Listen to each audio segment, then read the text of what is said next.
Hello, my name is Emma, and this is my first YouTube presentation for Professor Maya Stiller's Ceramics of East Asia class.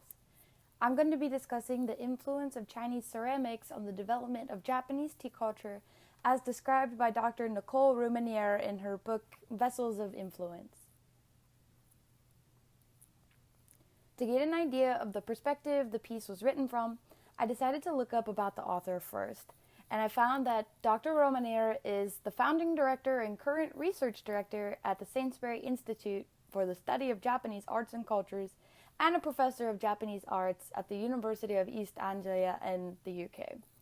Although none of the biographies I could find on her explicitly stated that she speaks Japanese, many of the items in her really long list of accomplishments would seem to indicate that she has an in-depth understanding of the language.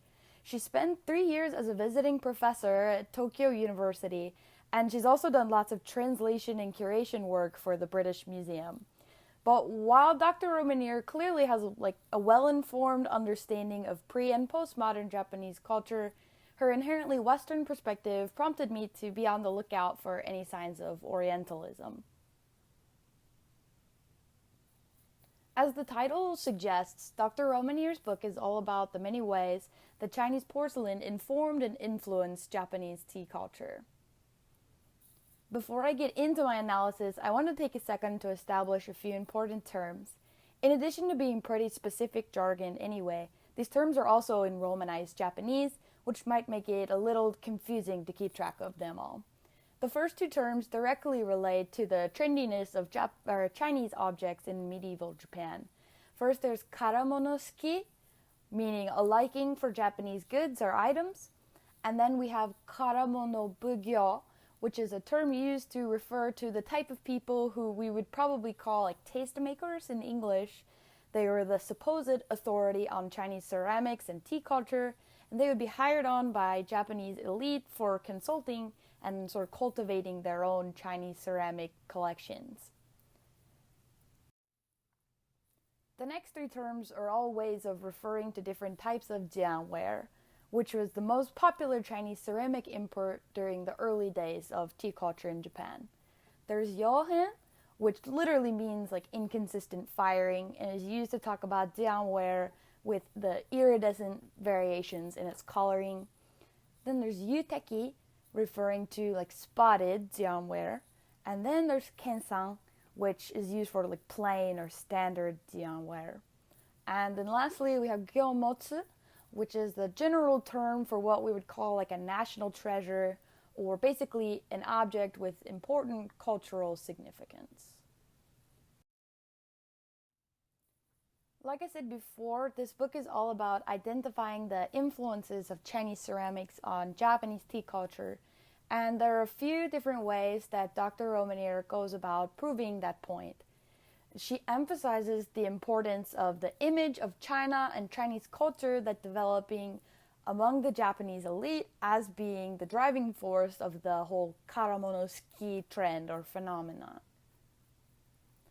Rousmaniere's methodology for the research and writing of this piece is pretty standard. She utilized a really wide variety of sources, and actually some of them I suspect she only had access to because of her connections to various museums. As I also happen to speak Japanese myself, I decided that I wanted to investigate into a few of her primary resources for my analysis. The first of which is this historical manuscript entitled Kundai Kansho Choki. And it's said to have been written by one of the most famous karamonobugyo, or tastemakers, a monk called Noami. This is a reproduction of Noami's original manuscript, which has unfortunately been lost to time. And this book pretty much served as a manual for the elite tea enthusiasts, or more likely for the tastemakers working for them, on how to select, style, and display your Chinese accessories in your Chinese tea room. It's basically the ancient Japanese version of a Better Homes and Gardens magazine. And there were many different versions of this type of style manual passed around during this and the following time periods, but the Kundai Kansho Choki is considered to be one of the first and probably most comprehensive. So what I decided to do first was just to read through this manual and try to find in it some of the types of ceramics that Rousmaniere had identified as being popular at the time. Despite the amount of time that I spent poring over this document for my own personal enjoyment, it didn't take me long to find the references that I was looking for. Like here, we can identify the characters for Tenmoku, as well as Kensan farther down, which covers what we would consider the very standard dark glazed jianware. On another page, there is a reference to yuteki, which is that oil spot glaze. Although this section of the manual is about containers as opposed to bowls for drinking out of, and I wasn't able to find a yuteki piece that fits that description, but we can at least know from this what the glaze would have looked like. And so far, I was not able to find a specific or direct reference to the Yohen type of jianware, but that by no means that it's not in there. In addition to the purely textual references, Rousmaniere points out that there's a lot we can learn from the history of many of the ceramic pieces themselves. And one specific example that she gave of this is this celadon bowl called bakohan. And similar to the kazaemon bowl from Korea that we talked about in class, the story of the bowl and the different people who owned it is kind of more significant than the bowl itself. And to that effect, it has several documents accompanying it that describe the hands that it's passed throughout history. And like the kazaemon bowl, bakohan became an important piece because the tastemakers decided that it was, which then prompted members of the Japanese elite and collectors of high-status objects to seek it out. And this is just one example of a piece that has been deemed a culturally significant property in Japan, despite having actually been made in China. And another piece that Rousmaniere called out specifically is the celadon incense burner, which was given the name chidori because of the bird perched on the lid there. And this is yet another Chinese piece that became highly sought after in Japan, and according to historical records, was actually owned by each of the three famous and powerful daimyo who are credited with the unification of the Japanese country. In contrast to the relatively simple bakohan bowl, the actual composition of chidori is very interesting and unique. It consists of 3 different parts, each of which are completely different in their origin. The porcelain body came first, originating in Song period China, and then it was paired with this decorative stand during the Ming period. And ironically enough, the piece where the incense burner got its name came last, and its creation is attributed to a respected Japanese metalworker sometime during the Muromachi period.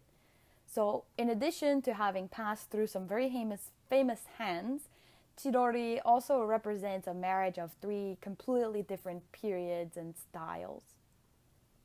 And those 2 pieces are far from being the only Chinese ceramics that have been deemed culturally important property by the Japanese government.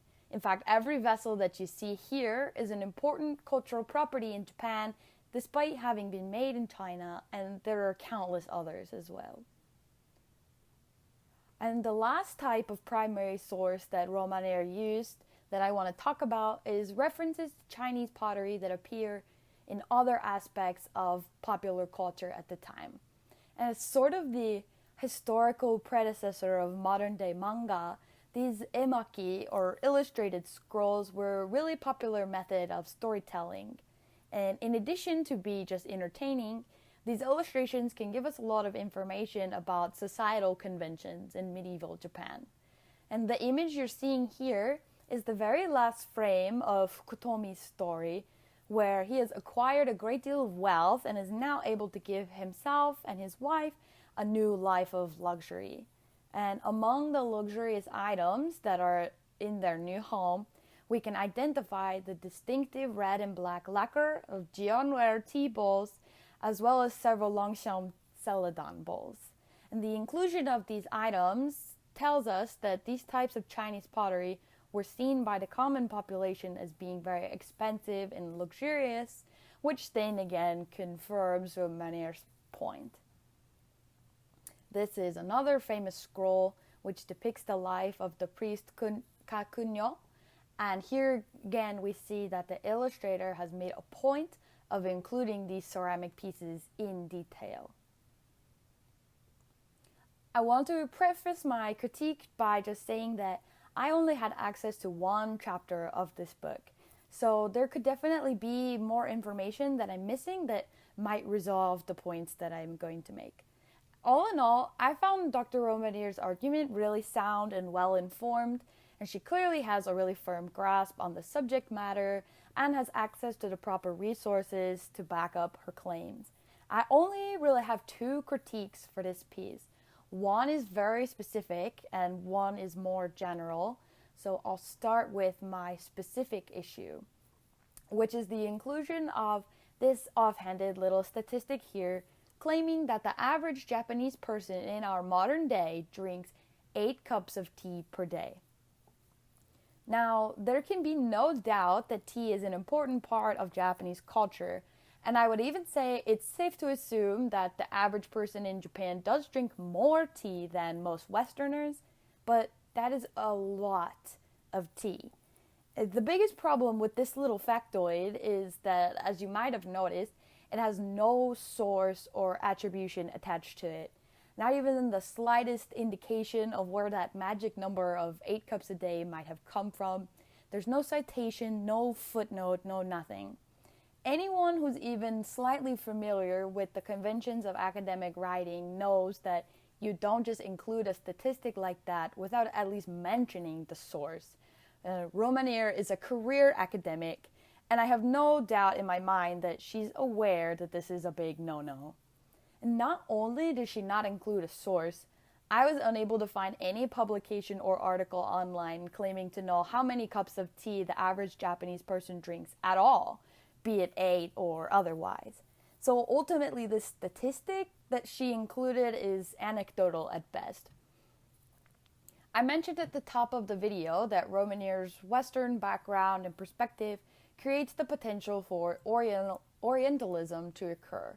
And actually, for the large part, I was really satisfied with her writing as being equal parts engaging and respectful.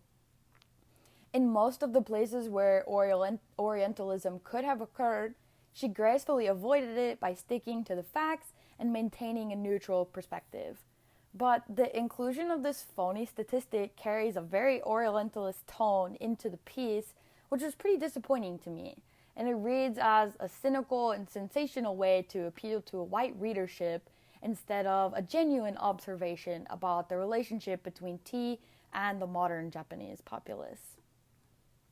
That was a lot of time dedicated to one relatively small nitpick out of an entire chapter of this book. So I'll move on now to what is my more general overall critique of the piece, which, as silly as it may sound, is the lack of pictures. I understand why there are a multitude of reasons why an author would choose to include as few pictures as possible, copyright issues and publication expenses and so on.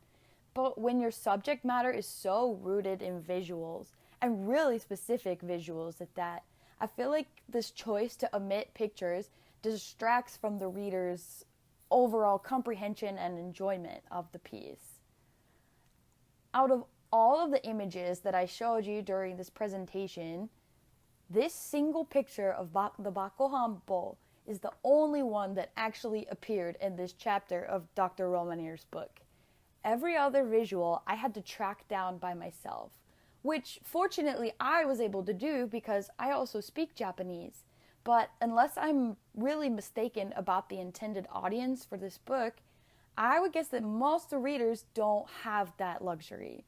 And for a book that seems like it's aimed towards general audiences, the lack of pictures feels a little exclusionary towards just the lay person. My own enjoyment of the book was really enhanced once I was able to corroborate the written information with the objects themselves. And I'm somebody who's pretty familiar with the topic, So I have a hard time imagining that somebody who doesn't have the ability or the resources to look up these things getting the same amount of entertainment out of this book or information at all. So basically, I just feel like it would have been prudent for her to provide more context to her readers by including more images. And that's my analysis of Chapter 2 of Dr. Nicole Rousmaniere's book, Vessels of Influence. Thank you.